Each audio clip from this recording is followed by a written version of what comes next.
Hello, good morning, my dear students. How are you? I hope you all are very good, fit and fine. Today we are going to starting a question answer solution of Gulliver's Travel because in last session we already completed this Gulliver's Travel chapter.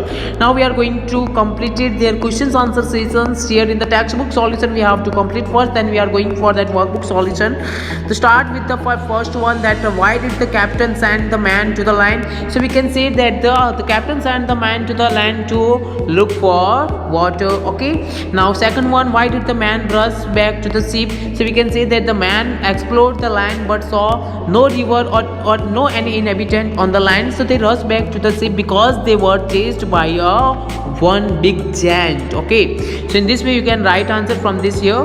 Now third one, choose the correct answer. The giant carried a reaping hook because he was going to dip the corn. Reap means cut karna, right? Now second one, they put Gullivers on the ground, Gulliver on the ground to look at him because they had never seen such a tiny man. उन्होंने कभी भी ऐसे छोटे person को नहीं देखा था. That's why उन्होंने उनको नीचे बिठा दिया और सभी उसे आराम से फैसिलिटेड टाइप में उनको देख रहे थे. Okay, now Gullivers was, so we can say that Gullivers was a sailor. Sailor means a person who worked in a big ship. Okay, now next one, name the creature to whom you would look like Gullivers. The creature is now extinct. Okay, so ऐसे किसी creature के बारे में आपको यहाँ पे name लिखना है जो ऑलरेडी खत्म हो चुके हैं, जो यहाँ पे वर्ल्ड के अंदर अवेलेबल है नहीं अभी प्रेजेंट में.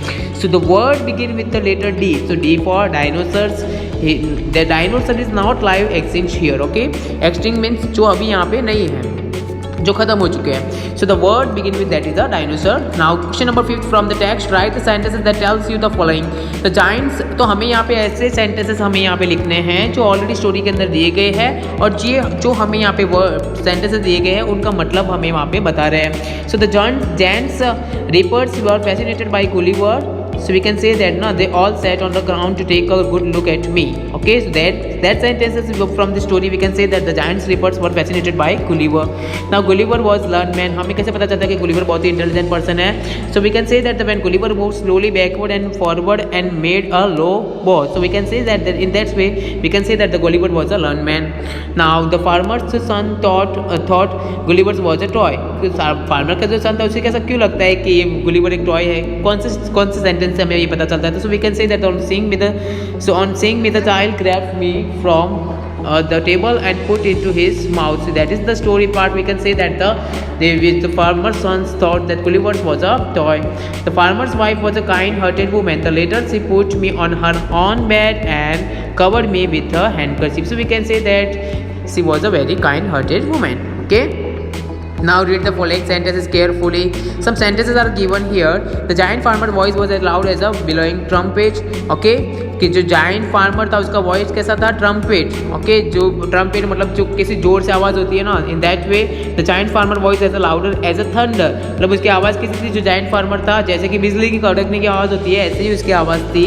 So यहाँ पे क्या हो रहा है? Comparison हो रहा है, right? So when something is very cold, so कोई कोल्ड है, so we can say that it is cold as ice. ये कोल्ड है क्योंकि ये it is cold as ice. वो कोल्ड की तरह, ये आइस की तरह कोल्ड है. दिस इज बिकॉज आइस को हमें पता है ना आइस कैसा होता है, बहुत ही कोल्ड होता है. तो इसी तरह से हमें भी यहाँ पे कुछ वर्ड्स यहाँ पे बनाने हैं. Now complete the following sentences which are given here. Use the words given in the box. So we can say that he has a light as a feather, he has a slow as a tortoise, he has a sweet as honey. क्योंकि tortoise होता है वो बहुत ही slow walk करता है.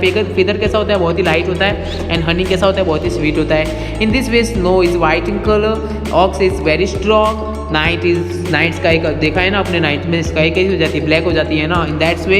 And the rose is always rich and toast is warm and the bridge is gentle.